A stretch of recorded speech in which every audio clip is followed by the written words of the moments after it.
ปีนตรงนี้ลูก เย้ค่ะ เก่งไหม เอเป่าใส่หน้าหาง อย่าไปทำอย่างนี้ไม่เอาอันนี้น้ำมันขุ่นนะเพราะว่า นี่ตรงนี้ โอ้ นี่ พอง นี่ทุกคนแม่ ขาเฮ้ยน่ารักลองมาดูน่ารักน่ารัก ดูบนกระเป๋ากระเบนดู นี่กระเบนนี่น่ารัก กระเบนนี่น่ารักพี่พี่เห็นครั้งแรกอะเนี่ยมันจะบอกกระเบนคนครับตอนนี้ ลูกอยู่ที่ไหนคะ อยู่ที่ ดูอยู่ที่ไหน สวนสัตว์เชียงใหม่กูโมจันหาย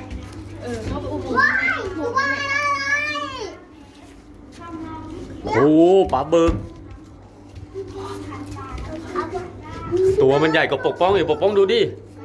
ทุกวันเลย ไม่เป็นไรหรอกทุกวันเดี๋ยวซื้อมาดู ไปเดินไปดาว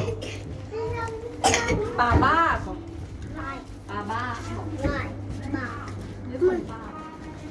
ป้าสวาย ทุกคนมาดู สวัสดีค่ะเฮ้ยดาวเหมือนเขารู้เลยว่าดาวบอกทุกคนมานี่ มีคนไหมเนี่ยมีคนไหมเนี่ย